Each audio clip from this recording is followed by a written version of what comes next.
Shalom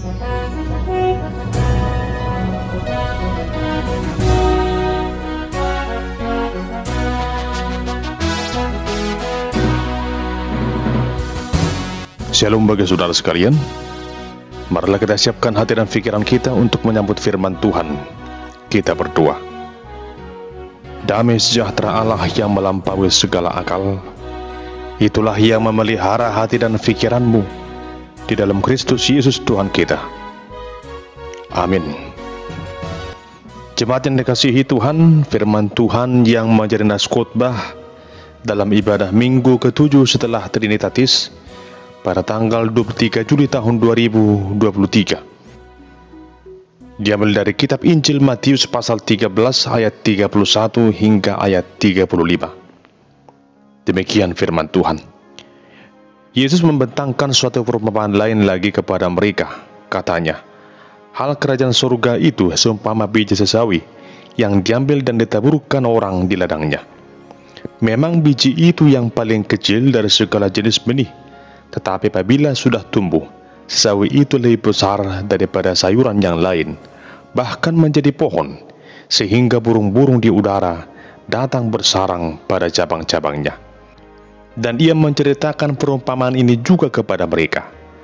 Hal kerajaan surga itu seumpama ragi yang diambil seorang perempuan dan diadukkan ke dalam tepung terigu 3 sukat sampai kabir seluruhnya.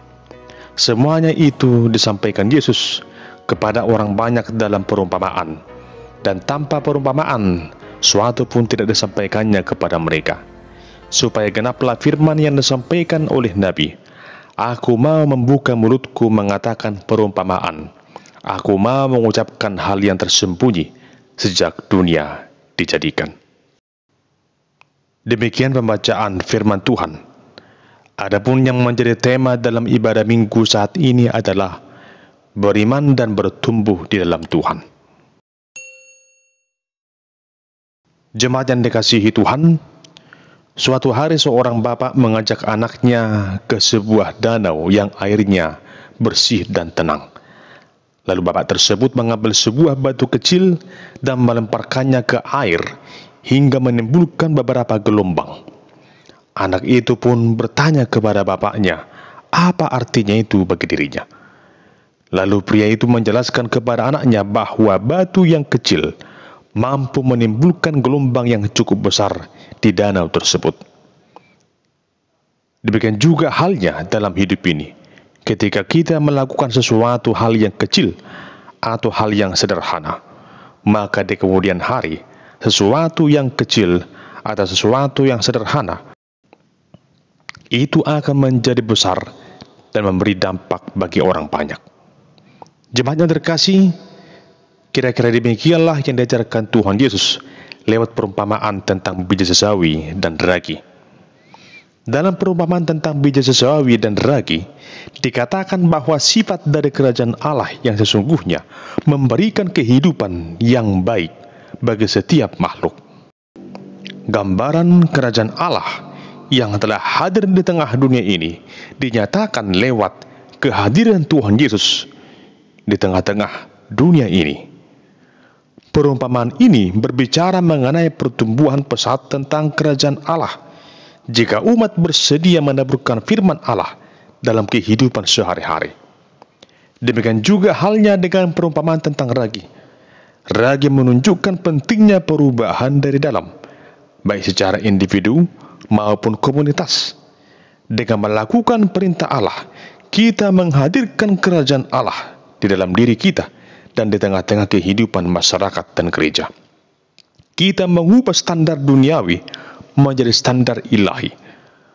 Perubahan mungkin tidak langsung terlihat secara kasat mata, namun yang pasti perubahan itu akan dirasakan, baik oleh diri kita sendiri maupun orang lain. Jemaat yang terkasih, perumpamaan Tuhan Yesus menggambarkan kerajaan surga seperti biji sesawi dan ragi. Di kalangan orang Yahudi pada saat itu, biji sesawi banyak dipakai sebagai istilah yang menggambarkan sesuatu yang kecil. Biji sesawi adalah biji yang paling kecil di antara biji-bijian lainnya. Namun ketika ia tumbuh, ia dapat menjadi tanaman sayuran yang cukup tinggi yang dapat tumbuh hingga mencapai 2-3 meter, sehingga burung-burung pun dapat bersarang di atasnya. Demikian juga halnya dengan ragi. Meskipun ragi itu kelihatan begitu kecil, namun ketika ia dimasukkan ke dalam adonan tepung, maka adonan itu akan mampu menjadi kamir atau mengembang, sehingga adonan tersebut menjadi lebih banyak. Jemaat Tuhan, perumpamaan tersebut disampaikan oleh Tuhan Yesus untuk menggambarkan hadirnya kerajaan Allah. Adapun maknanya adalah bahwa pemberitaan tentang kerajaan surga, sekalipun dimulai dari sesuatu yang kecil, dimulai dari perkampungan dari Galilea hingga ke Yerusalem, bahkan suatu saat dan saat ini telah kita saksikan bersama, berita tentang kerajaan surga telah tersiar sampai ke ujung dunia. Bukan hanya itu saja, pemberitaan tersebut juga telah membawa dampak atau perubahan besar bagi banyak orang yang menerima ajaran Tuhan Yesus, sehingga banyak orang berbondong-bondong untuk mengikut Dia.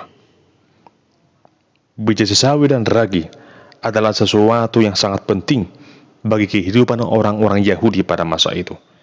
Demikian pula halnya dengan segala ajaran tentang kerajaan Allah yang disampaikan Tuhan Yesus, tentunya juga merupakan hal yang sangat penting, baik dulu, sekarang, dan sampai selamanya. Jemaat yang dikasihi Kristus, dalam menjalani hidup ini, seringkali kita menganggap bahwa hidup ini hanya perlu diisi dengan melakukan perbuatan-perbuatan yang besar dan mengabaikan sesuatu yang kita anggap kecil. Kita berpikir bahwa dengan melakukan hal yang besar dalam hidup ini, maka hidup kita akan lebih bermakna. Misalnya, seandainya saya memiliki uang yang banyak, maka saya akan gunakan uang itu untuk membuka usaha dan menolong orang-orang yang miskin. Atau seandainya jika saya punya uang yang banyak, saya akan memberikan persembahan yang besar untuk membangun fasilitas di gereja. Seandainya saya memiliki ini dan itu, banyak sekali hal yang kita sampaikan dalam hidup ini dengan penuh kata-kata yang berandai-andai. Namun apakah memang benar harus demikian dulu? Tentunya tidak. Sebab untuk menjadikan hidup ini lebih bermakna, tidak selamanya diukur dari sesuatu yang besar. Namun di saat kita melakukan hal-hal yang kecil atau sederhana, kita mampu memberikan dampak bagi kehidupan orang banyak. Sesuatu yang kecil pasti mampu mengubahkan hal-hal di sekitar kita. Lalu jika demikian, apakah yang akan kita lakukan dalam hidup ini untuk menjadi berkat bagi sesama? Tentunya dengan melakukan cara hidup yang berkenan di hadapan Tuhan, menunjukkan iman dan perbuatan kita. Bagaimanakah kualitas iman kita? Dan apakah buah dari iman yang kita hidupi saat ini? Jemaat yang terkasih, ada sebuah kisah demikian. Di sebuah desa kecil, terjadi musim kemarau yang berkepanjangan. Akibatnya seluruh penduduk di sana mengalami kesulitan untuk memperoleh air. Demikian juga berbagai tanaman mulai mati karena tidak ada lagi air di sana. Dalam situasi yang sulit itu, para penduduk di sana berupaya mencari solusi atas musibah kekeringan yang melanda mereka. Lalu kepala desa pun memanggil seluruh penduduk desa untuk berkumpul di alun-alun desa agar mereka berdoa bersama untuk meminta turunnya hujan. Ia mengatakan kepada penduduk desa untuk membawa tanda iman mereka masing-masing sesuai dengan iman dan kepercayaan mereka, sehingga doa yang mereka panjatkan nanti adalah doa yang benar-benar tulus. Maka penduduk desa setempat pun berkumpul di alun-alun dengan membawa bukti iman percaya mereka masing-masing sesuai dengan agamanya. Beberapa di antara mereka membawa sesajen dengan tradisi budaya setempat. Mereka semua berdoa dengan suara yang nyaring, namun hujan tak kunjung datang. Akhirnya mereka pulang dengan rasa penuh kecewa. Lalu 2 minggu berikutnya, hal yang sama juga mereka lakukan. Namun dari setiap orang yang dewasa di desa itu, seolah-olah sudah pasrah dengan keadaan bahwa bagaimanapun juga hujan tidak akan turun lagi. Mereka datang ke sana dengan tangan hampa tanpa membawa apa-apa. Namun di antara kerumunan orang banyak itu, ada seorang anak kecil yang memakai mantel hujan sambil membawa payung, seolah cuaca sedang hujan. Lalu orang-orang yang melihatnya tertawa. Namun anak kecil itu justru bertanya kepada mereka, "Mengapa kalian tertawa? Aku telah berdoa supaya Tuhan menurunkan hujan, dan aku yakin tak lama lagi hujan akan turun.